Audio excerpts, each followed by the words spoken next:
I went through 12 hours of footage so you guys don't have to. Let's dive right into some of the best Airbnb and glamping advice that Robuilt has ever said. There are a lot of things for me that I really take into consideration when I'm starting to narrow down my markets.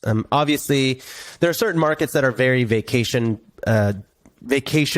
friendly, I suppose you could say. And this would be places like national parks where people are always visiting, beach towns, ski towns, all that kind of stuff. But also one of the things that I like to consider is it not necessarily an up and coming market, but is it a market that is getting a lot of appreciation kind of year over year? And that's kind of one of the happy accidents of a lot of my portfolio over the last couple of years for me personally, is a lot of my portfolio has really grown pretty significantly, specifically in the last 2 years.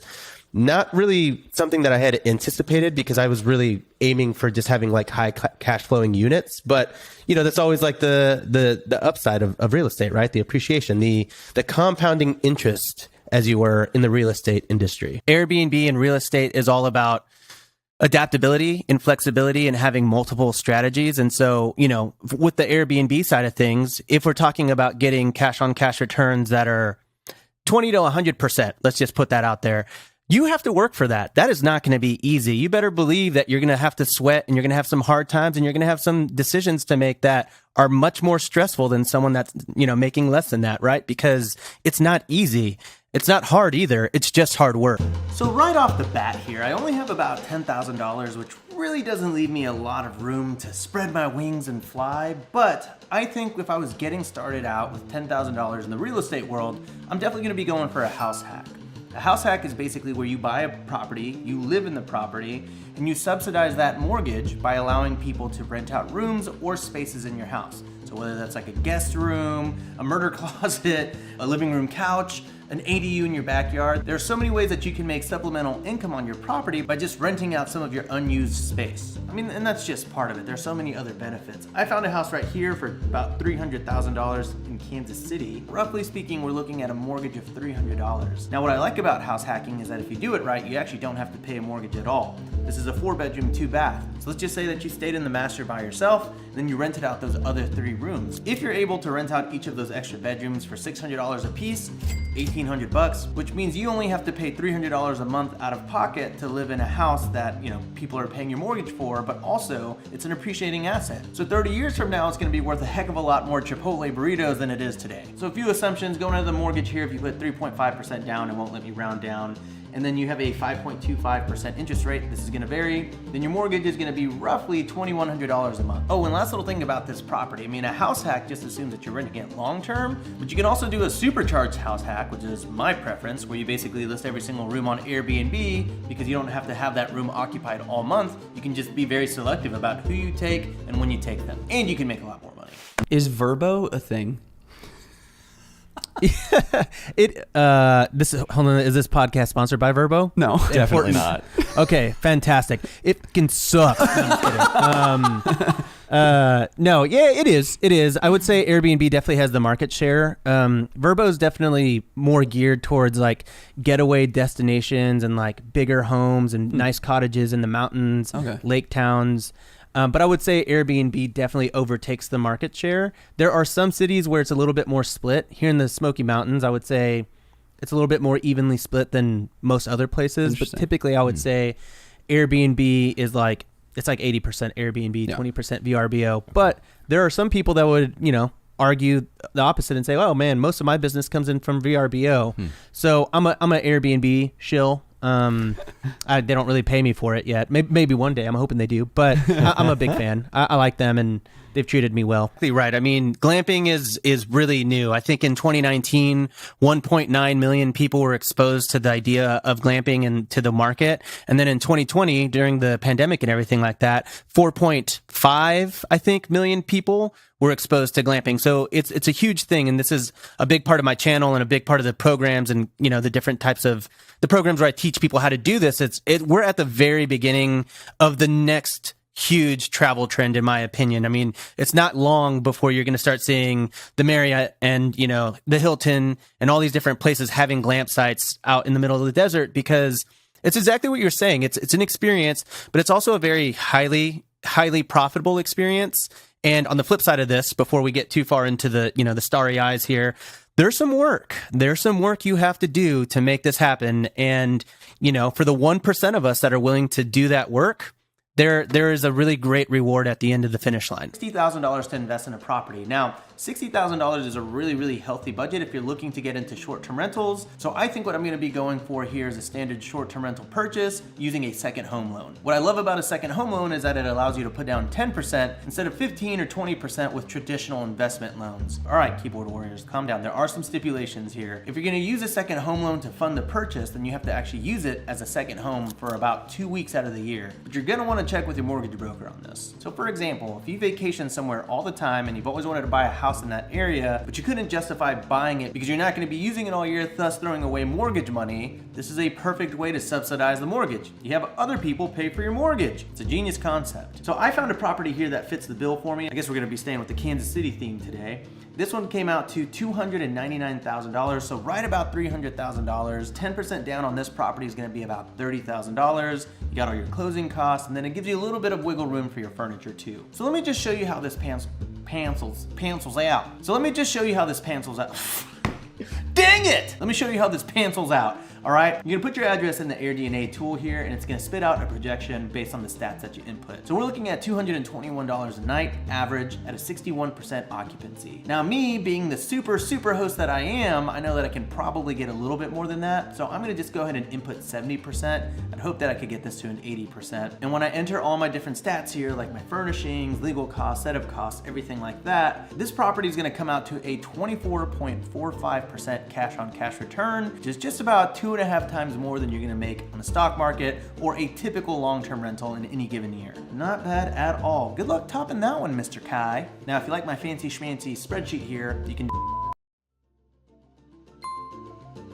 download it for free in the link down below. Kai is gonna kindly leave my link down there. Right, Kai? Obviously, you know that I love short-term rentals. I think there's so much opportunity here in this market. A lot of people keep saying that it's oversaturated, but honestly, I just looked for like 5-10 minutes and I found a couple properties that gave me a decent return. So you can do that too.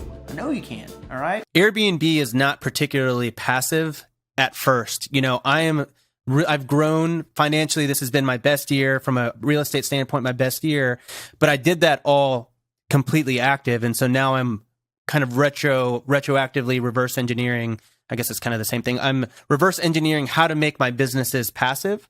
And it costs me more money to do that because I have to hire and empower more people to do that. But ultimately, that's how you scale up. So there's kind of these two sweet spots in Airbnb where you can be in it and you can make a lot of money doing it, or you can really work to establish systems and processes that automate your business to where you can really scale it to the next level. And I'm still figuring it out, to be honest, but it's been a really fun journey so far. If it would pencil out to build a community of just like boxable homes. Yeah. Have you ever run the numbers? It would. I mean, it kind of depends because it's like if you're really trying to pencil something out, a 3-bedroom, 2-bath, a 4-bedroom, 3-bath is always going to make more money than a tiny house 1-1. Right. And from a efficiency standpoint, it's going to cost a lot less too. If you build a tiny house, people think it's going to cost a tiny budget. It's not true at all because you have your base cost for a driveway, for an AC.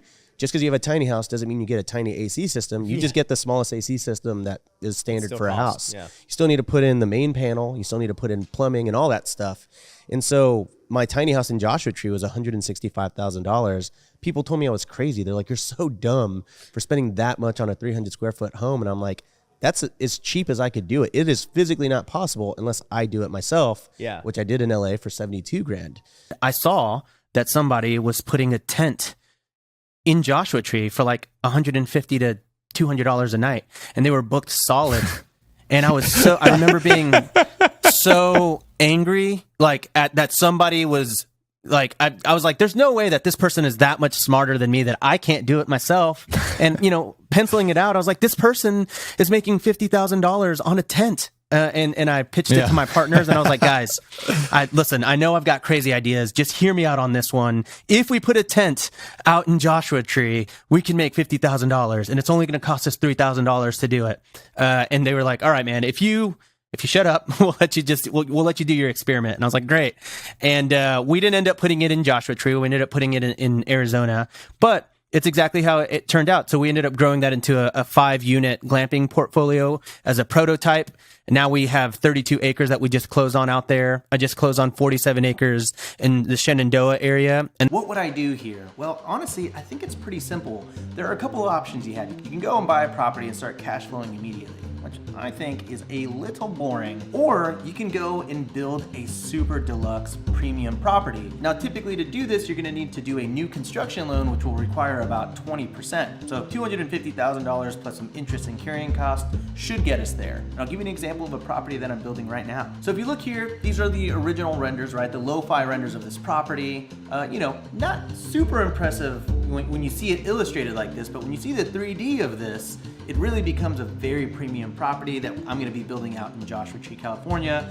I'm actually going to be building 20 of these for a fund that I'm raising, so if you're interested in learning about that, hit me up. This property right here is going to cost me about $1 million to build, but I'm hoping that by the end of it, it's going to be worth between $1.5 and $1.6 million. So hopefully, in the best case scenario, I already have $500,000 of equity in this property. This is really where I'm putting a lot of my time and passion into, is unique builds, right? I think if you have the opportunity to build a unique $1 million house, why the heck wouldn't you do that, right? And in this scenario, where I was magically given $250,000, that's exactly what I'm gonna do. And then when it's done, you're gonna go and book it and stay there and say, oh my gosh, Rob, this is the coolest house I've ever stayed at. 5 stars. Thanks in advance. Boop. I actually don't really do any rental arbitrage anymore. I'm a big proponent of, in real estate, I think there's two big terms that I kind of think of it. There's getting rich and there's building wealth. And yes, cash flow can get you rich, but that's always going to be temporary. So after that very first apartment that I leased out, I started asking myself,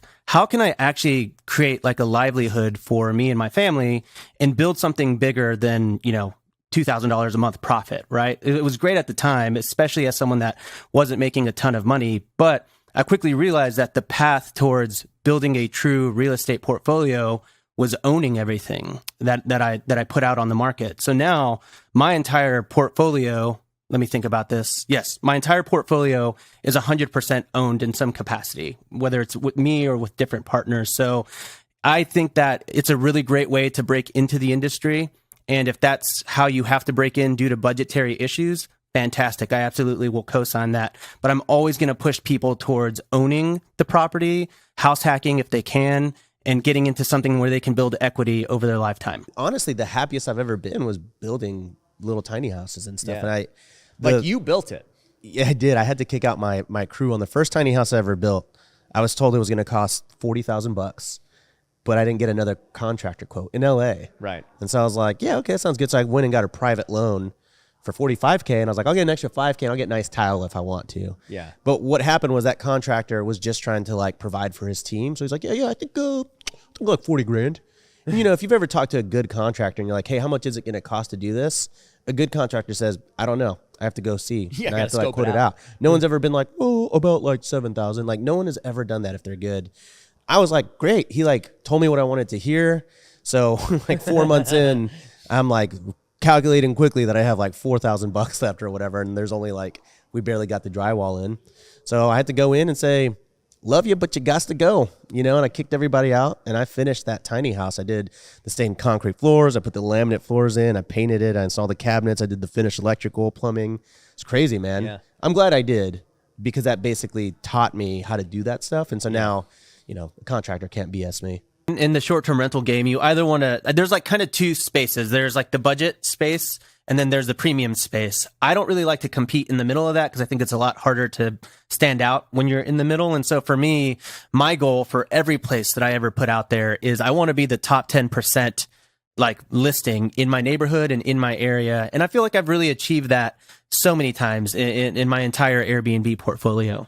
If you want to get into Airbnb and you want to buy a house, there are a few different options that you can take. So there are primary residences, which is an FHA, and that is a 3.5% down payment. Now, the problem with FHA is it has to be your primary house and you have to live in it full time. But after a year, you can then convert that into a rental. And so if you own a house and you're looking to get into a house, like a new house, you can convert your FHA house into an Airbnb. You can also try the house hacking method, which house hacking is basically when you rent out a room or a bonus space in your house or a tiny house in your backyard or studio space underneath, and you use that to subsidize your mortgage. And so basically, let's say you have like a $1,000 mortgage in some small town where mortgages are that much, and you rent out a room for $400 a month. That means that you're now going to pay $600 to live there because you're renting it to a roommate for $400. That's house hacking. You can supercharge that concept of house hacking by Airbnb. So instead of charging someone long term, you can charge someone $100 a night for 10 nights. And that's $1,000 that you could make on one room in your house if you just were to Airbnb a part of it. Now, a lot of people are like, well, I don't want to share a space with people, pandemic, strangers murdering me at night, all that kind of, yeah, I get it. Been there, done that, the murdering part. And so, so in that regard, you might consider like a duplex and, you live in one side and then you could Airbnb the other side. Now, there are some nuances here that you'd want to work out with your mortgage broker to make sure that it's allowable. The FHA guidelines are changing every day. So maybe you have to wait a year before you can Airbnb it, but that could be an option. So that's 3.5%. Next would be a conventional loan, and that could be like a 5% down, and that you aren't necessarily bound. Let me just say, I'm not a mortgage broker, and don't you dare sue me if you're listening to this. And so talk to a mortgage broker. But an FHA, a conventional, you don't have to like adhere to the same type of guidelines. And so there's a little bit more flexibility. So a house hack would be a little bit more of a feasible option for you in that regard. But really the more popular loan options for people that are looking to get into Airbnbs are second homes and investment properties. So a second home is also called a vacation home. And this is a house that you like can go and vacation to and enjoy part-time. And theoretically, like you like, it's like your getaway spot, right? And so the cool thing with the second home is you don't actually need a first home to get a second home loan. I know it's like kind of confusing. You could theoretically be renting an apartment or a house and still get a second home loan if you wanted to. Okay. Now there are some, you again talk to your mortgage broker about this, but there are definitely some lines and guidelines that you'd want to adhere to, because the Fannie Mae guidelines for a second home specify that you have to occupy the property for a portion of the year. There's not an exact date to that, but most brokers will tell you like 2 to 3 weeks out of the year. So if you're looking at buying a vacation home, like for you live in Chicago. If you want to get a like where I just went in Wisconsin or Madison or Milwaukee, you're like, I want to be on the outskirts here, and you wanted to get a second home. You've been thinking about doing that, but you can't really justify the expense of buying a second home that you're going to be in for 4 weeks out of the year. Well, you could buy a second home and you are allowed to rent that as on a short-term rental basis. And a lot of people do that. And not only do they get to subsidize their mortgage, but they actually get to make money doing it too. Yeah. So that's always like an option for people. And then the last one is going to be just a straight up investment loan. And that could be anywhere from a 15 to 25% down payment. And that's where it starts getting very, very difficult. Yeah. It's doubles how much you actually need. So you've got options no matter where you are in your journey, but check with your mortgage broker to make sure that you're allowed to do it in your area and you're conforming to all the guidelines and everything like that.